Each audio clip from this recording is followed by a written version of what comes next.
ಧ್ಯಾನಿಸಿಕೊಂಡು ಇವತ್ತಿನ ಈ ಅನ್ನದಾನ ಶಾಲಾ ವಿಶೇಷ ಸಮಾರಂಭದಲ್ಲಿ ಅಧ್ಯಕ್ಷತೆ ವಹಿಸಿಕೊಂಡಿರ್ತಕ್ಕಂಥ ವೈಶ್ಯ ರಾಜ್ಯಾಧ್ಯಕ್ಷರಾಗಿರ್ತಕ್ಕಂಥ ಸನ್ಮಾನ್ಯ ಶ್ರೀ ಶಿವನಪ್ಪ ಪೂಜಾರಿಗೂ ಶರಣಾರ್ಥಿಗಳ ಸಲ್ಲಿಸ್ತಾ ಜಿಲ್ಲಾಧ್ಯಕ್ಷರಾಗಿರ್ತಕ್ಕಂಥ ಸನ್ಮಾನ್ಯ ಶ್ರೀ ಮಲ್ಲಪ್ಪನ ಅಂಗಡಿಯವರು ಕೂಡ ಶರಣಾರ್ಥಿಗಳು ಸಲ್ಲಿಸ್ತಾ ರಾಜ್ಯ ಉಪಾಧ್ಯಕ್ಷರಾಗಿರ್ತಕ್ಕಂಥ ಪ್ರಕಾಶ್ ಉಮರಾಣಿಯವರು ಕೂಡ ಶರಣಾರ್ಥಿಗಳು ಸಲ್ಲಿಸ್ತಾ ನಮ್ಮ ಜಿಲ್ಲಾ ಪ್ರಧಾನ ಕಾರ್ಯದರ್ಶಿಗಳಾಗಿರ್ತಕ್ಕಂಥ ಪ್ರಸನ್ನ ಚಿನ್ನೂಂಡಿಯವರು ಕೂಡ ಶರಣಾರ್ಥಿಗಳು ಸಲ್ಲಿಸ್ತಾ ತಾಲೂಕಾಧ್ಯಕ್ಷರಾಗಿರ್ತಕ್ಕಂಥ ರಮೇಶ್ ಕಲ್ಲರ್ ಕೂಡ ಶರಣಾರ್ಥಿಗಳು ಸಲ್ಲಿಸ್ತಾ ನಮ್ಮ ತಾಲೂಕಿನ ಹಿರಿಯ ಮುಖಂಡರಾಗಿರ್ತಕ್ಕಂಥ ಮಹಾದೇವರು ಕೂಡ ಶರಣಾರ್ಥಿಗಳು ಸಲ್ಲಿಸ್ತಾ ತಾಲೂಕಿನ ಗೌರವಾಧ್ಯಕ್ಷರಾಗಿರ್ತಕ್ಕಂಥ ವಿಜಯ್ ಅವರಿಗೂ ಇಲ್ಲಿ ನಡೆದಿರ್ತಕ್ಕಂಥ ತಮ್ಮೆಲ್ಲರ ಪಾದಗಳಿಗೂ ಶರಣಾರ್ಥಿಗಳು ನಮ್ಮ ಭಾಳ ಮಾತನಾಡಿ ಅಧ್ಯಕ್ಷರೆಲ್ಲರೂ ಹೇಳ್ಯಾರ ಒಕ್ಕಟ್ಟಿನಲ್ಲಿ ಬಲ ಇದೆ ಅಂತ ಹೇಳ್ಯಾರ. ಒಕ್ಕಲಿಗ ಒಕ್ಕದಿದ್ದರೆ ಬಿಕ್ಕುವುದು ಜಗವೆಲ್ಲ ಅಂತ ಹೇಳ್ತಾರ. ಹಿಂದಿನ ಕಾಲದಲ್ಲಿ ಇದು ಭಂಡಾರದ ದೇವಸ್ಥಾನದ ಭಂಡಾರದೊಳಗೊಂದು ಶಕ್ತಿ ಅದ. ಹಿಂದಿನ ಕಾಲದೊಳಗೆ ಹೇಗಿದ್ದಾರೆ ಮಹಾತ್ಮರು ಕಬಳಿ ಹಾರಿಸಿದ್ರೆ ಮಳಿ ಬರ್ತಿತ್ತಂತ, ಭಂಡಾರ ಮುಟ್ಟಿ ಬೀರಪ್ಪನ ಸಂಕಲ್ಪ ಮಾಡಿದ್ರೆ ಮಳಿ ಬರ್ತಿತ್ತು. ಅವಾಗ ಕಾಲ ಹಂಗಿತ್ತು, ಜನ ಹಂಗಿತ್ತು, ಪುಣ್ಯನೂ ಹಂಗಿತ್ತು. ಏನು ಸಂಕಲ್ಪ ಮಾಡ್ತಾರ ಅದು ನೆರವೇರ್ತಿತ್ತು. ಮೊದಲಿನ ಕಾಲದೊಳಗ ಬೀರಪ್ಪನ ಮುಂದೆ ನಿಂತು ಜನ ಏನ್ ಬೇಡ್ಕೊತಿದ್ರು ಅಂತಂದ್ರ, ಭಗವಂತ ನನಗೆ ಕೆಟ್ಟದಾದ್ರ ಆಗಲಿಪ್ಪ, ಎಲ್ಲಾ ಜನಕ್ಕೆ ಚಲೋ ಆಗಲಿ ಅಂತ ಬೇಡ್ತಿದ್ರು. ಇದನ್ನ ಕಲಿಯುಗ ಅಂತ ಕರೆದಾಗ ಏನ್ ಬೇಡ್ತಾರಂದ್ರ, ಬೀರಪ್ಪ ನನಗೆ ಮಾತ್ರ ಚಲೋ ಆಗಲಿ, ಉಳ್ಗಾದ್ರ ಕೆಟ್ಟಾದ್ರೂ ಪರವಾಗಿಲ್ಲ ಅಂತ ಬೇಡೋ ಕಾಲ. ಹೆಂಗಾಗಿತ್ತಂದ್ರ ನಾವ್ ಏನ್ ಬೇಡಬೇಕಾಗಿತ್ತಂತಂದ್ರ ಆಯುಷ್ಯ ಯಾವಾಗ ಹೋಗ್ತದ ಗೊತ್ತಿಲ್ಲ, ಯಾವಾಗ ಬಿದ್ದು ಹೋಗ್ತೀವಿ ಗೊತ್ತಿಲ್ಲ. ಆದ್ರೆ ಇದ್ದಷ್ಟು ಆಯುಷ್ಯವನ್ನು ಏನ್ ಮಾಡಬೇಕಾಗಿತ್ತಂದ್ರ ಈ ಜಗತ್ತಿಗೆ ಅನ್ನ ಹಾಕಿರ್ತಕ್ಕಂಥ ಅನ್ನದಾತನ ಸೇವಾ ಮಾಡೋ ಸಲುವಾಗಿ ಕೋವಿಡ್ ನಾವು ಉಳಿದೀವಿ.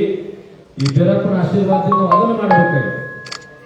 ಮತ್ತ ದೇಶದ ಗಡಿ ಭಾಗಗಳು ನಾವು ಇಷ್ಟೆಲ್ಲ ಆರಾಮಲ್ಲಿ ಕಾರ್ಯಕ್ರಮ ಮಾಡಕತ್ತೀವಿ ಅಂತಂದ್ರ ತಂದೆ ತಾಯಿ ಬಂಧು ಬಳಗ ಹೆಂಡತಿ ಮಕ್ಕಳನ್ನು ಬಿಟ್ಟು ಹೋಗಿ ಗಡಿ ಭಾಗಗಳು ಚಳಿ ಮಳಿ ಬಿಸಿಲಲ್ಲಾರ್ದ ಏನು ಸೇವಾ ಮಾಡ್ಲಿಕ್ಕೆ ಸೈನಿಕರ ಸಲುವಾಗಿ ನಾವು ಇವತ್ತು ಸೇವಾ ಮಾಡಬೇಕಾಗಿದೆ. ಬೇಡ ಏನು ಬೇಡಬೇಕಂತಂದ್ರ ಈ ಭಾಗದೊಳಗೆ ನೀರಾವರಿ ಹೋರಾಟಕ್ಕಾಗಿ ನಮ್ಮ ಅಧ್ಯಕ್ಷರಾಗಿರ್ತಕ್ಕಂಥ ಚುನಪ್ಪ ಪೂಜಾರಿ ಅವರು ನಮ್ಮ ರಾಜ್ಯ ಮುಖಂಡರು ಜಿಲ್ಲಾ ಮುಖಂಡರ ನೇತೃತ್ವದಲ್ಲಿ ರಾಯಬಾಗ್ಗಳು ಸರ್ಕಲ್ ಒಳಗೆ ಹೋರಾಟ ಮಾಡಿದಾಗ ತಹಸೀಲ್ದಾರು ಎಸಿ ಎಲ್ಲ ನೀರಾವರಿ ಅಧಿಕಾರಿಗಳು ಬಂದು 59 ಕೆರೆಗಳಿಗೆ ನೀರು ತುಂಬತಕ್ಕಂಥ ಯೋಜನೆಯನ್ನ ಗಟ್ಟಿಯಾಗಿ ಬಲವಾಗಿ ಹೋರಾಟದ ಮೂಲಕ ಅಧಿಕಾರಿಗಳಿಗೆ ಎಚ್ಚರಿಕೆ ಮಾಡಿದಾಗ ಒಂದು ಹಂತಕ್ಕೆ ಬಂದಿತ್ತು. ನಿನ್ನೆ ನಮ್ಮ ಮಲ್ಲಪ್ಪನ ಅಂಗಡಿ, ರಮೇಶ್ ಕಲ್ಲರು, ಚಿನ್ನಗುಂಡಿಯವರು, ವಿಜಯ್ ಅವರು, ಮಹಾದೇವರು ಎಲ್ಲರ ನೇತೃತ್ವದಲ್ಲಿ 2 ದಿನ ನಿರಂತರ ಹೋರಾಟ ನಡೆದುದಕ್ಕ ಈ ಬರುವಾಗ ಪ್ರತಿಫಲ ನೋಡಿದರೆ ಬೇಕರೆ ಹತ್ರ ಕೇರಿ ಒಳಗೆ ನೀರು ಬೆಳಿಕತ್ತ.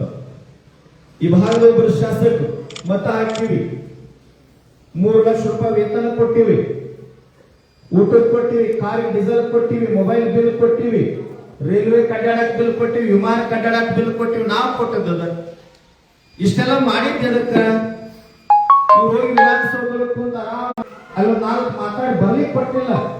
ನಾನು ಒಂದು ಎಮ್ಎಲ್ಎ ಹೇಳ್ತಾ ಇಲ್ಲ, ಇಡೀ ರಾಜ್ಯದ 224 ಎಮ್ಎಲ್ಎಗಳ ಬಗ್ಗೆ ಮಾತಾಡ್ತೀನಿ. ಇವ್ರು ಕೊಟ್ಟಿರ್ತಕ್ಕಂಥ ವೇತನ ಇದೆಲ್ಲ ಸೌಕರ್ಯಗಳನ್ನು ಯಾಕೆ ಕೊಟ್ಟಿವಿ? ರಾಯಬಾಗದೊಳಗೆ ಕೆರೆಗೆ ನೀರಿಲ್ಲ, ನೀರು ಬಿಡಿಸ್ರಿ ಅಂತ ಕೊಟ್ಟಿವಿ.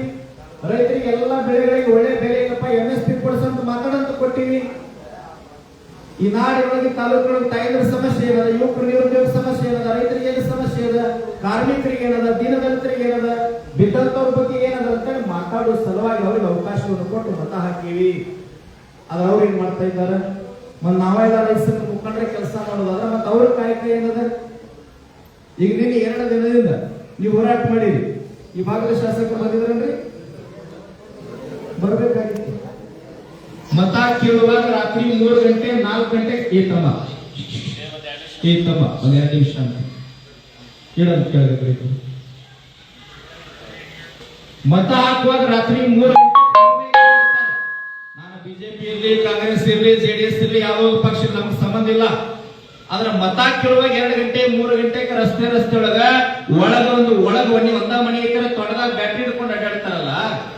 ಮತ್ 2 ದಿನ 59 ಕೆರೆ ನೀರು ತುಂಬುವ ಸಲುವಾಗಿ ಇದೇನು ಪಾಕಿಸ್ತಾನಕ್ಕೆ ನೀರು ಬಿಡುವ ಸಲುವಾಗಿ ರಾಯಬಾಗದಾಗ ಕುಂತಿಲ್ಲ ಅವ್ರು. ನೀನೆ ಇಲ್ಲೇ ರಾಯಬಾಗ್ ತಾಲೂಕು 59 ಕೆರೆ ಸಲುವಾಗಿ ಕುಂತಾರ. ಮತ್ತೆ ಬರ್ಬೇಕಾಗಿತ್ತಲ್ಲ, ಯಾಕೆ ಬರಂಗಿಲ್ಲ? ನಾವು ಕೂಡ ಒಂದಿಷ್ಟು ಜಾಗೃತ ಆಗಬೇಕು. ಯಾರು ನಮ್ಮ ಜೊತೆ ಇರ್ತಾರ, ನಮ್ಮ ಜೊತೆ ಕುಂಡಿರ್ತಾರ, ನಮ್ಮ ಸಂಘಟನೆ ಗಟ್ಟಿತನ ಹೋರಾಟಕ್ಕ ಬೆಲೆಗಾಗಿ ನೀರಾವರಿ ಅಭಿವೃದ್ಧಿಗಾಗಿ ಯಾರು ಕುಂತಾರ ಅವ್ರ ಜೊತೆ ಯಾವ ವ್ಯಕ್ತಿ ಬಂದ್ಕೊಂಡಿರ್ತಾನಲ್ಲ ಆ ವ್ಯಕ್ತಿಗೆ ನಾವು ಗೌರವ ಕೊಡ್ಬೇಕು. ಇದು ನಮ್ಮಲ್ಲಿ ಗಟ್ಟಿತನ. ನಾವು ಕೂಡ ಹೆಂಗೆ ಬೇಡಕತ್ತೀವಿ ಅಂತಂದ್ರ ಒಂದು ಮಾತು ಹೇಳಿ ನನ್ನ ಮಾತು ಮುಗಿಸ್ತೀನಿ. ನದಿ ಈಚೆ ಒಬ್ಬ ತಪಸ್ಸಿಗೆ ಕುಂತಿದ್ದ, ನದಿ ಆಚೆ ಒಬ್ಬ ಕುಂತಿದ್ದ. ಬೀರಪ್ಪ ಏನು ಮಾಡಿದ, ಮೊದಲು ಒಂದೇ ನಾವು ಪ್ರತ್ಯಕ್ಷ ಆದ. ಏನು ಬೇಕನ್ನೋ ಅವ ಏನು ಬೇಡ್ತಲ್ಲ ಆದ್ರೆ 2 ವರ್ಷ ನಾನು ಕೊಡ್ಬೇಕಂದು. ತನಗೆ ಜಮೀನು ಬೇಕು, ಬಂಗಾರ ಬೇಕು, ಬೆಳ್ಳ ಬೇಕು, ವಜ್ರ ಬೇಕು, ಕಟ್ಟಡ ಬೇಕು, ಕಾರ್ ಬೇಕಂತ ಅವ್ರು ಕೇಳಿಲ್ಲ. ಮಲ್ಲಪ್ಪಣ್ಣ ಅಚ್ಚ ಕಡೆ ಏನು ಗೊತ್ತಲ್ಲ, ಚಿನ್ನಗುಂಡಿ ಏನು ಬೇಡ್ತಲ್ಲ ಅದಕ್ಕಿಂತ 2 ಪಟ್ಟು ನನಗೆ ಬೇಕನ್ನೋ. ಅವಾಗ ಬೀರಪ್ಪ ತಥಾಸ್ತು ಅಂದ. ಆಚೆ ಕಡೆ ಹೋದ, ಅವ್ ಕುಂತಿದ್ದ. ಅವಾಗ ಏನ್ ಬೇಕು ಅವನಿಗೆ ಕೇಳಿಲ್ಲ. ಅವೇನದ ಆಚೆ ಕಡೆ ಏನ್ ಕೇಳ್ಯಾನಂದ, ನಿನಗೆ ಏನ ಕೊಡ್ತಾನ ಅದ್ 2 ಪಟ್ಟು ಅವ್ನು ಕೊಡ್ಬೇಕಾಗೈತಿ. ಅವರ ಪಟ್ಟು ಬಂದಿನಾಗಿ ಒಂದ ನನಗೂ ಬಿಲ್ಡಿಂಗ್ ಬೇಕು ಅದು ಬೇಕಂತ ಕೇಳಿಲ್ಲ. ನಾನು ಕಣ್ ತక్కుವ ಅರ್ಥ ಅವ್ನ್ ಏನ್ ಕೊಡ್ತಾರೆ, 2 ಪಟ್ಟು ಕೊಡ್ಬೇಕಲ್ಲ. ಒಂದು ಕಣ್ ತಕೊಂಡಂದ್ರ ಇವ್ನು 2 ತಕೊಡ್ಬೇಕಲ್ಲ.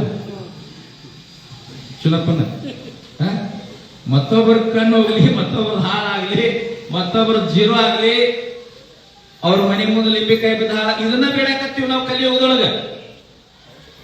ಏನು ಬೇಡಕತ್ತೀವಿ? ಕಲಿಯುಗದ ಕರ್ಮ ಬಹಳ ಕೆಟ್ಟದ ಅಂತ ಹೇಳ್ತಾರ. ಇಲ್ಲಿ ಮಾಡಿದ ಪುಣ್ಯ 1000 ವರ್ಷ ಮಟ್ಟ ಜೀವಂತ ಇರ್ತದ. ಮಾಡಬೇಕು. ಹೆಂಗ ಮಾಡಬೇಕಂದ್ರ ಏನು ಎಲ್ಲಾ ಬಿಟ್ಟು ಭಗವಂತ ಬೀರಪ್ಪ ಭಂಡಾರ ಹಚ್ಚಿ ಬೆಂಕಿ ಅಂತ ಒಂದು ತಾಕತ್ ಕೊಟ್ಟ. ಆ ತಾಕತ್ ಎದಕ್ಕೆ ಬಳಕೆ ಆಗಬೇಕಂತಂದ್ರ ಈ ನಾಡಿನ ಜನರ ಕಣ್ಣೀರು ಒರೆಸೋ ಸಲುವಾಗಿ ಬಳಕೆ ಆಗ. ಇವತ್ತು ತಾಯಂದ್ರು ಬಂದಾರ. ಒಬ್ಬ ತಾಯಿ ಮನಸ್ಸು ಮಾಡಿ ಇವತ್ತು ಸಂಗೊಳ್ಳಿ ರಾಯನಷ್ಟು ಗಟ್ಟಿಯಾಗಿ ನಾಡ ಆ ತಾಯಿ, ಬಸವಣ್ಣ ಗಟ್ಟಿ ಆಗ್ಬೇಕಾದ್ರೆ ತಾಯಿ, ವಿವೇಕಾನಂದ ಗಟ್ಟಿ ಆಗ್ಬೇಕಾದ್ರೆ ತಾಯಿ. ಒಬ್ಬ ತಾಯಿ ಮನಸ್ಸು ಮಾಡಿ ನಮ್ಮ ಅಧ್ಯಕ್ಷ ಹೇಳ್ತಿರ್ತಾರೆ ಪ್ರತಿ ಮಾತಿಗೆ ಚೆನ್ನಮ್ಮಾಜಿ ಚೆನ್ನಮ್ಮಾಜಿ ಅಂತ. ಹಂಗ ನಾವೇನಾದ್ರೂ ತಾಯಂದ್ರಿ ನಾಟೊಳಗೆ ನೀನೇ ಧಾರವಾಡ ಹತ್ರ ಲೋಕೋಡ್ ಹತ್ರ ದೂರ ಹೋಗಿದ್ವಿ. ಒಂದು 100 ಜನ ತಾಯಂದ್ರ ಶಾಲ ಹಾಕಿದ್ರು ಮನೆ, 100 ಜನ ತಾಯಿದ್ರು. ಹೀಗೆ ಎಲ್ಲಾ ಭಾಗಗಳು 100-200 ಜನ ತಾಯಂದ್ರ ಶಾಲ ಹಾಕಿದ್ರು ಅಂತಂದ್ರ ಲಕ್ಷಾಂತರ ಜನ ಮುಂದಿನ ದಿನಮಾನದೊಳಗೆ ಬೆಳಗಾವಿ ಸುವರ್ಣಸೌಧ ಮುಂದೆ ನಾವೇನಾದ್ರೂ 8-10 ಲಕ್ಷ ಮಂದಿ ಅಥವಾ 20-25 ಲಕ್ಷ ಮಂದಿ ನಾವೇನಾದ್ರೂ ಸೇರಿದ್ದಾದ್ರ ಈ ಎಲ್ಲ ಬೆಳೆಗಳಿಗೆ MSP ತಗೋಬಹುದು, ನೀರಾವರಿ ನಾವು ಮಾಡ್ಕೊಳ್ಬಹುದು. ಎಲ್ಲಾ ಸಚಿವರು, ಶಾಸಕರು, ಮುಖ್ಯಮಂತ್ರಿ ಬಂದು ಏನ್ ಮಾಡ್ತಾರ ರೈತ ಸಂಘಟನೆ ಎದುರಿಗೆ ನಿಂತು ನಿಮ್ಮ ಬೇಡಿಕೆ ಏನಾದ ಈ ಕ್ಷಣ ನಾನು ಈಡೇರಿಸಿಕೊಡ್ತೀನಿ ಅಂತ ಕೇಳ್ತಕ್ಕಂಥ ಕಾಲ ಬಹಳ ದೂರಿಲ್ಲ, ಬಂದೇ ಬರ್ತದ. ಒಟ್ಟಾರೆ ನಮ್ಮ ಮನಸ್ಥಿತಿ ಏನಂತಂದ್ರ ಹೆಂಗ ಬಿಜೆಪಿ ಅವ್ರು ರಾತ್ರಿ ಹೋಟೆಲ್ದಾಗ ಕೂಡಿ ಒಂದಾಗ್ತಾರ, ಕಾಂಗ್ರೆಸ್ ಅವ್ರ ಒಂದು ಹೋಟೆಲ್ದಾಗ ಕೂಡಿ ಹೆಂಗ್ ಒಂದಾಗ್ತಾರ. ಸಂದರ್ಭ ಎಲ್ಲಾರು 3 ಮಂದಿ ಕೂಡಿ ಒಂದು ಉದಾಹರಣೆ DCC ಬ್ಯಾಂಕ್ ಎಲೆಕ್ಷನ್ ಬಂದಾಗ 3 ಮಂದಿ ಪಕ್ಷದವ್ರು ನಿನ್ ರಾತ್ರಿ ಫುಲ್ ಬೈದಾಡಿದ್ರು. ಅವ್ರನ್ನ ಕೇಳಿ ಊರಾಗ ನಮ್ಮ 2-3 ಪಾರ್ಟಿ ಆಗಿರ್ತಾವ. ಅವ್ನ ಕಂಡ್ರೆ ನನಗಾಗಂಗಿಲ್ಲ, ನನ್ನ ಕಂಡ್ರೆ ಇವಂಗ ಆಗಂಗಿಲ್ಲ. ಆಗ ರಾತ್ರಿ ಹೋಟೆಲ್ನಾಗ ಎಲ್ಲಾರು ಕೂಡ DCC ಬ್ಯಾಂಕ್ ಚುನಾವಣೆ ಮಾಡ್ಲಿಲ್ಲ ಅವ್ರೆ. ಮತ್ ನಾವ್ಯಾಕೆ ಬಂದಾಗಂಗಿಲ್ಲ?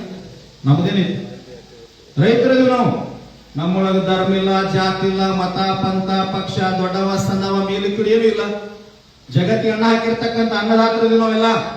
ರೈತ ಅಂತ ಬಂದಾಗ, ಭೂಮಿ ಅಂತ ಬಂದಾಗ, ನೀರಾವರಿ ಅಂತ ಬಂದಾಗ, ಬೆಲೆ ಅಂತ ಬಂದಾಗ, ನಮ್ಮ ತನ ಸ್ವಾಭಿಮಾನ ಅಂತ ಬಂದಾಗ ನಾವೆಲ್ಲರೂ ಒಕ್ಕಟ್ಟಾದೀವಿ ಅಂದ್ರೆ ಭಂಡಾರಕ್ಕೆ ಒಂದು ಬೆಲೆ ಕೊಟ್ಟಂಗ ಆಗ್ತದ ಅಂತೇಳಿ 12 ಮಾತು ಎಲ್ಲರೂ